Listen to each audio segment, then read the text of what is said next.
1, Chapter 12. It's March 1985. The day has finally arrived when Ben and Zoe are to be reunited after adventures in the East. The plan had always been Leicester Square, London, outside a fast food chain.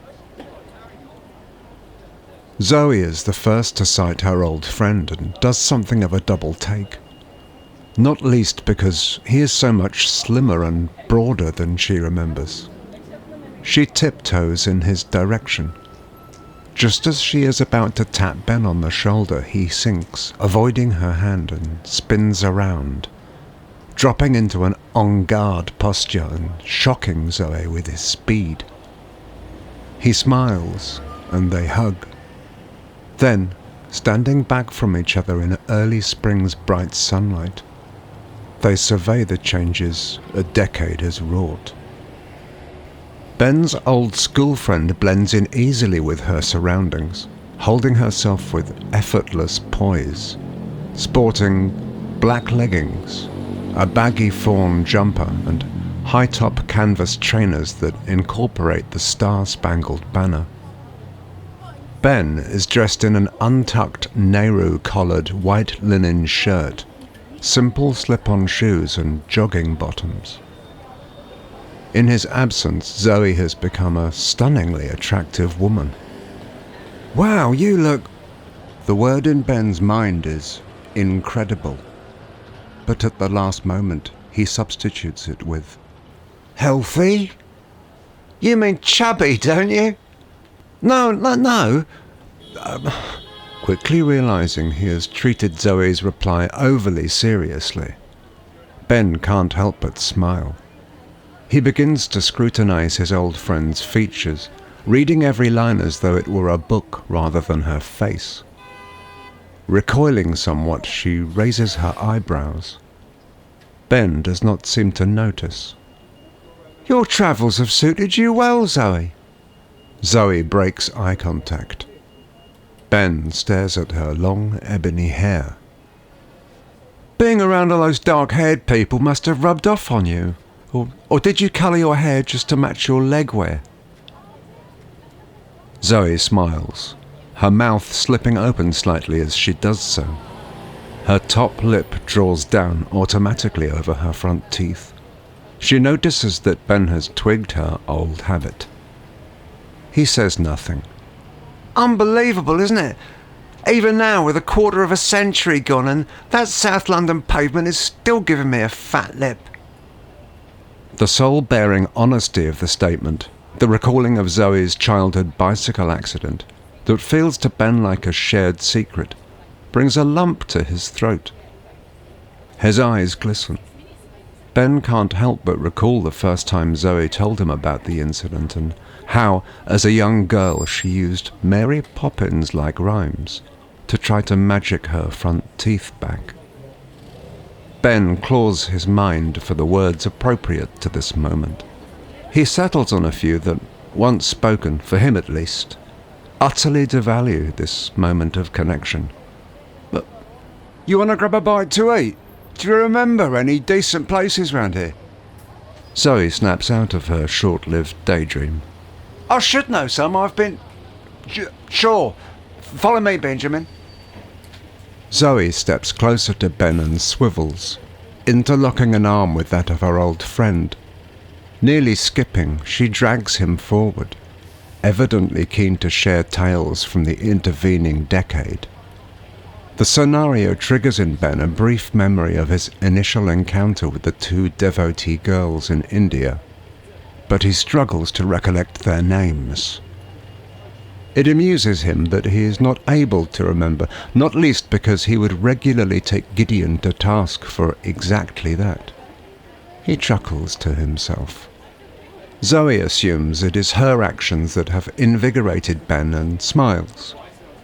Making their way towards London's Chinatown, they pass rows of restaurant windows filled with the headless, featherless, crispy brown poultry, hanging glistening their own best advertisements, at least for meat-eaters. Ben is next to speak, and does so in China's common tongue. Would you like Peking duck or not? Zoe laughs, but doesn't answer. Ben tries again, this time drawing upon a southern Chinese dialect. Or we could just gorge ourselves on roast pork buns. It feels like years since I really ate to the point of death. Zoe smiles. Ben reverts to English. Not like you to be shy about languages. You seem to learn by osmosis at school. I never saw you so much as read a French or German textbook. Straight A's, wasn't it? Can't wait to find out where you travelled in China. And where else? India? Nepal? Malaysia? Your talents. You could have found a way to blend in almost anywhere. Well, not quite, or we would have bumped into each other. I spend a lot of time in almost anywhere. Zoe shakes her head. But at least her companion is beginning to sound like the Ben of old. 20 minutes have passed. Zoe and Ben are seated in Fragrant Harbour Cafe. The name is something of a misnomer as, though it does carry the aroma of baking, there is more than just a hint of stale sweat and occasional unsavoury wafts from the nearby toilet. The duo share a small table with a pot of jasmine tea, and at its centre a plate of brilliant yellow egg tarts. Western rock music is played at low volume in the background. Ben taps on the table with his index and middle fingers while Zoe pours. She stops well short of filling the cup. Ben's eyes narrow. He continues to tap, slowly, noiselessly. Eating in this place is almost like eating out there, isn't it? Of course, out there we're usually a minority of one. You must have got used to being the only foreigner as well. Ben takes a sip of tea from a small ivory-hued cup. I'm not entirely sure what I think of as home now. In some ways I feel more of a stranger here than back east. Ben turns the handle of the teapot so that it is nearer to him, lifts it and proceeds to delight in overfilling Zoe's cup. She doesn't seem to notice. You could have had a real drink, you know. I hope you haven't let me drag you in here if you're more of a pub girl these days. By the way, what's with the jumper? No Zoe special badges or other homemade accessories? You are the real Zoe, aren't you? My old friend from 33 Ample Street? Zoe doesn't answer. It seems she is trying to discern something over the general hubbub. Can you believe it, Ben? What? I just realised what's playing. It's one of the very few songs we ever loved. Both of us, I mean. Ben strains to cut out the hum of the room.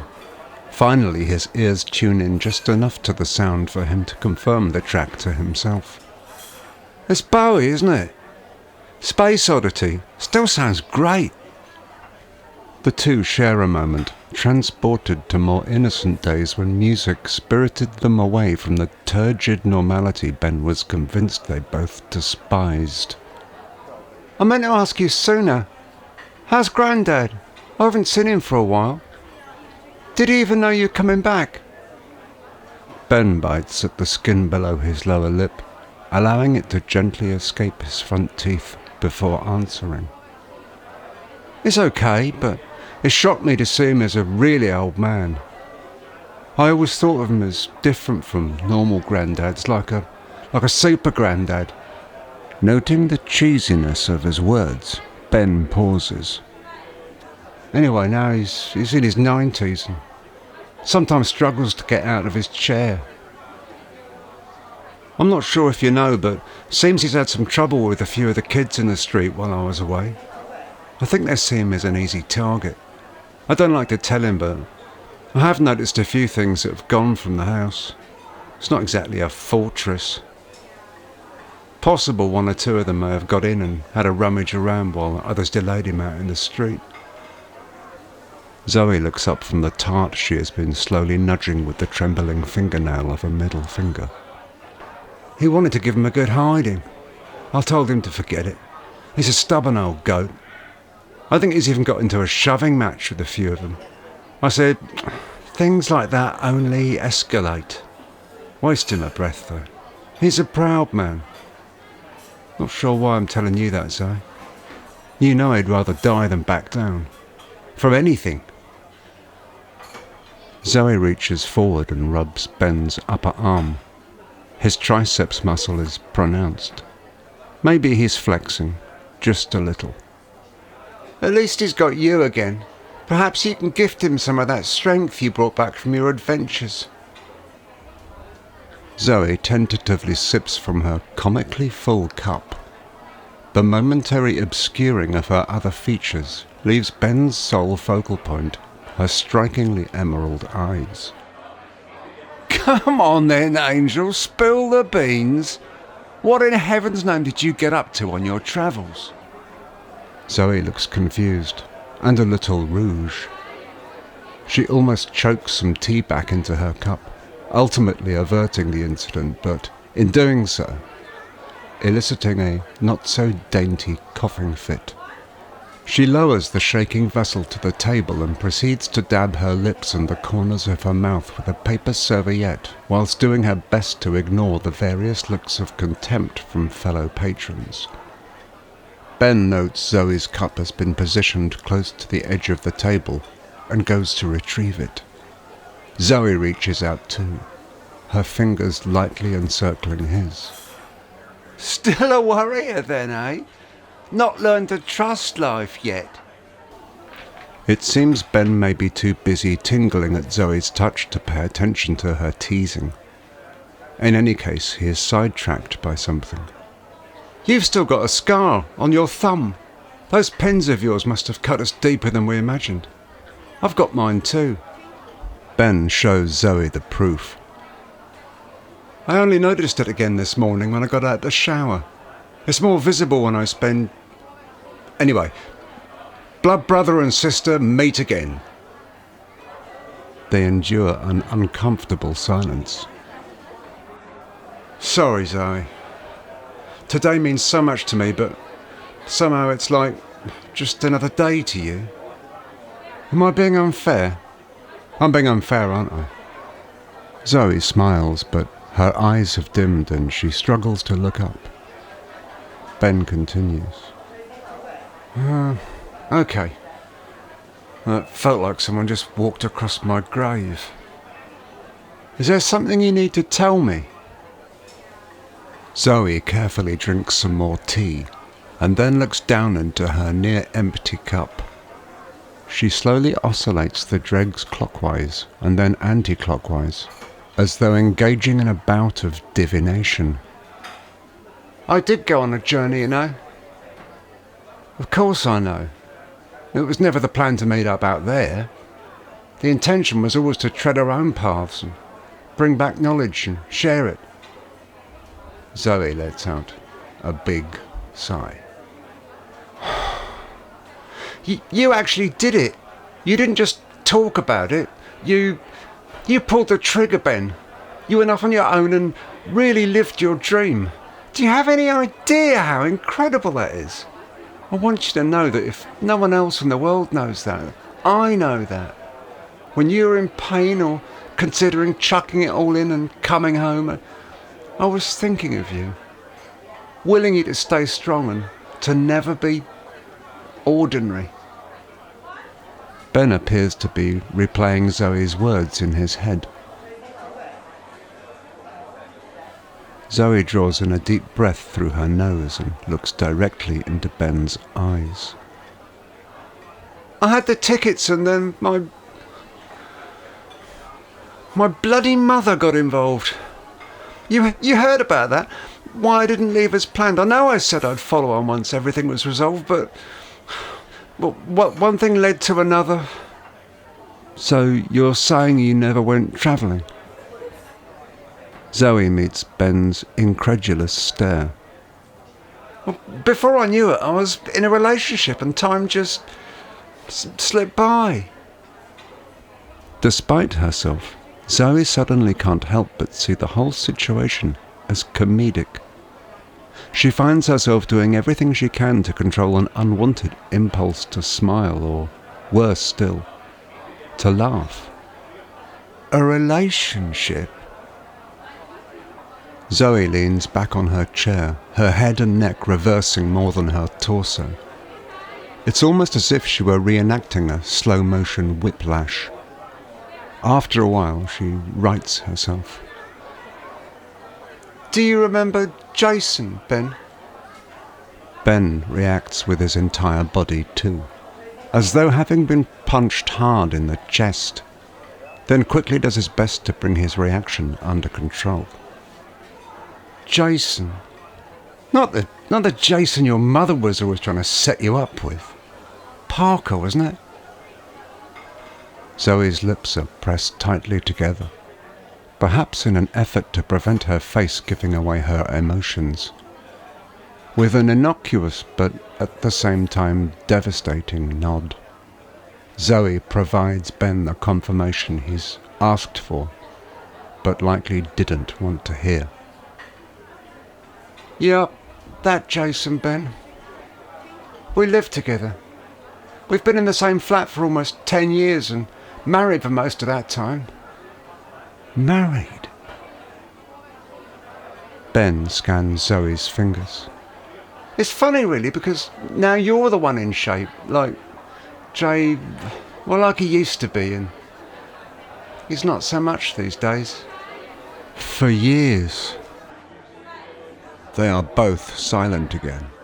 The background noise, the climax to the Waterboys, The Whole of the Moon, melts away.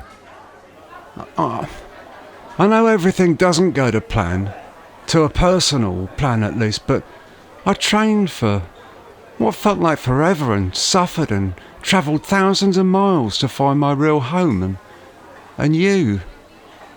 It doesn't take much internal reflection for Zoe to register that, for Ben, today was a long-awaited chance to display hard-won talents. Instead, Ben has found himself re-evaluating the decade's unexpected changes. It strikes Zoe that, knowing him as well as she once did, Ben has probably waited years to accidentally reveal his flat stomach. After all, who wouldn't want to display a body so diametrically opposed to the one that left on its travels? In any case, it's Ben that continues. Tell me how you did it. How did you become this tranquil? I can't believe that just happened. Zoe reaches forward, taking Ben's hand in hers. The spiritually and martially adept young man opposite her is perhaps finally sensing that he has lost a battle he wasn't even aware he was in. One for the heart of his angel. What can I tell you? I'm not even sure you'll believe me if I do. It's almost laughable what... Zoe draws speech marks in the air. Ben has no idea what she's doing. Happened? She smiles. You did do something, even if that something was here. Ben bangs down on the table for added emphasis. Cups, plates and cutlery jiggle. Zoe jumps and then, on refinding her equilibrium, sighs. A waitress shoots eye daggers at her companion. Here? Yeah, I suppose it was. Weird though, isn't it? Because when people look back on the 70s in England, it will be remembered as the decade when boredom was our entertainment. Zoe runs her tongue over her front teeth, her mouth closed as she does so. I suppose there was a shift of some kind, but no system. I didn't join my mother and become High Priestess of the Women's Institute or the Ladies' Circle, if that's what you're worried about. Well, at least not that I know of. If anything, I just came across a sort of comic book in a charity shop when I was dropping off some old... Zoe pauses, deciding it is better not to go into more detail about the clear-out that culminated in her arrival at a charity store. Not least because she was purging everything to do with her mutually planned travels after buckling to Jason's relentless pressure. A comic book? Oh, yeah. I saw the cover and for some reason you popped into my mind.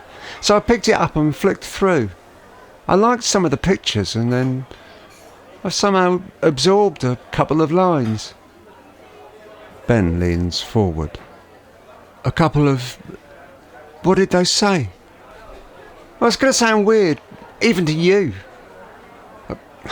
Okay, the line that I remembered was... The material matters not. The immaterial matters greatly. Cheap New Age stuff. I've no idea why it had such an impact. I mean, that phrase, in and of itself, why should it? The material matters not. The immaterial matters greatly. Somehow that bloody thing got stuck in my mind, like a bad pop song repeating in the background. Ben bangs the table again. A mantra. The cafe's occupants glare at him. Once again, Zoe's companion seems utterly oblivious to his eccentricities. She, however, is keenly aware of her friend's growing reputation as something of an oddball in this conservative environment. As such, Zoe continues in a whisper, maybe in an effort to train Ben by imitation. Perhaps, Ben, I don't know. For some reason, I just couldn't shake it, and it played over and over, even when I was sleeping. Any time it was quiet, it seemed to be there, like that tinnitus thing people get when they've listened to too much loud music. You must know about that, all that heavy rubbish you're into. Ben glances left and right, as if to check for unseen surveillance, and then he does indeed begin speaking in hushed tones too. That sort of thing can take years of diligent practice. You just did it without... Wow. All I know is that one day those lines just went, and along with it, something of me. Perhaps it was the part of me that ever took me too seriously. Ben picks up a chopstick from the table, positioning it narrow end down on the tip of his middle finger. With a flick, the hard plastic dances through 360 degrees and lands perfectly balanced as though it had never moved. This time her old friend's oddness makes Zoe laugh. I'm going to have to use one of your favourite words, Mr. Hopes. You're incorrigible. Ben appears to have tuned out from his old friend. He whispers to himself under his breath. I saw the crescent, but you've seen the whole of the moon. Zoe can feel herself blushing, but isn't entirely sure why. After a while, she claps her hands together. Hey, Mr. Kung Fu Master, what about getting us out of here and you teaching me a few tricks? You never know when an 80s girl might need to fight off a supervillain.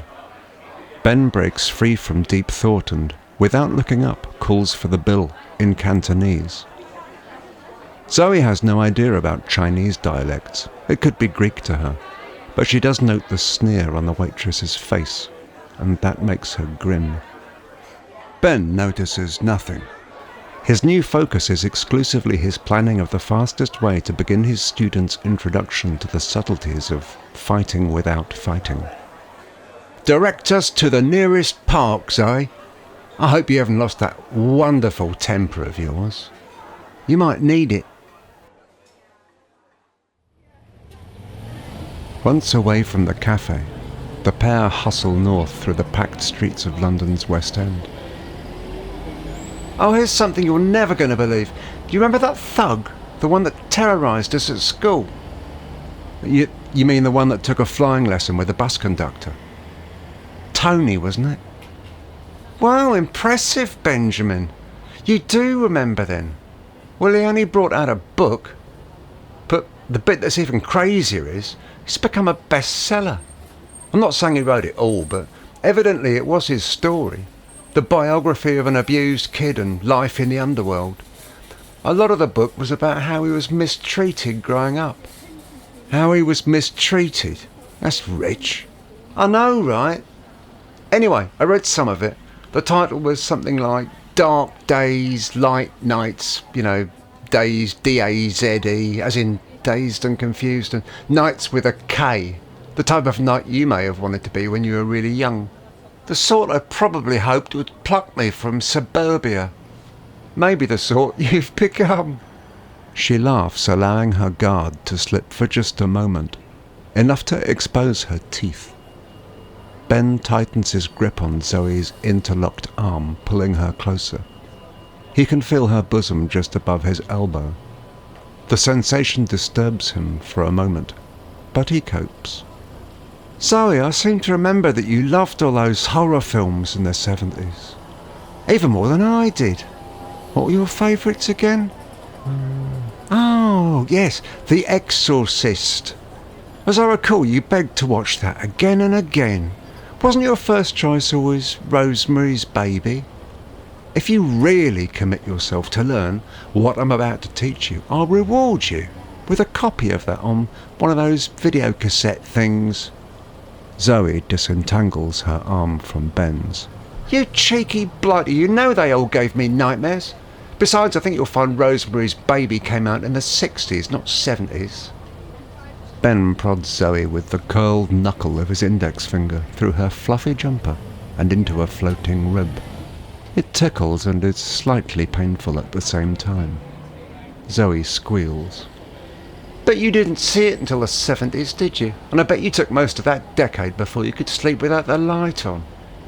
Ben pushes Zoe's upper arm with his palm, almost sending her careering off the pavement. Hey! They enter Regent's Park, flanked by impressively tall black iron gates. You should read Tony's book. You'd probably finish it.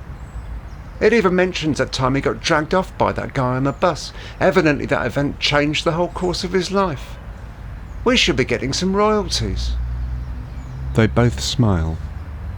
This time it's Ben that is first to adopt a more serious countenance. He strides out to a patch of grass, notable for no other reason than being devoid of people. He then beckons Zoe to join him. Talking of school bullies, maybe the best idea is to teach you how to take a fall. Are you sure you've had time to digest whatever you ended up eating?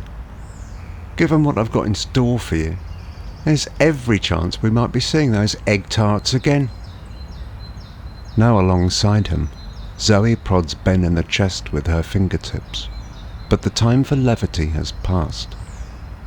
Time to bring out the inner warrior in you. In a flash, Ben positions himself behind Zoe, using a straight right arm to guide her over his right knee to the floor. Somehow she manages to twist and avoid an unsightly fall, her meeting with the ground carrying with it a smidgen of finesse. You bastard! Just as I thought. A natural.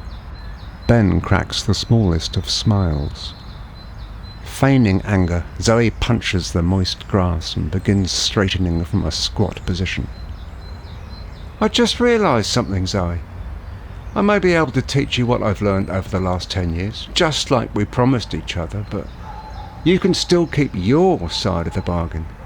You can help me catch up with what I missed. Sounds like a tougher job than teaching me to become a ninja. Taking advantage of Ben's penchant for glancing heavenward, Zoe's hands wrap around his jogging bottoms just above his ankles, and she gives a healthy tug. Ben doesn't move an inch. Her upward force sends Zoe rocketing face first into a particularly muddy patch to Ben's side. Ben cannot control his laughter. Zoe staggers to her feet, anxiously rubbing her mouth and face and spitting out blades of grass. She pulls at the twisted neck of her jumper, ostensibly ridding the inside of any stray nastiness, but at the same time dipping in and out of a chest-level pocket in the white shirt beneath it.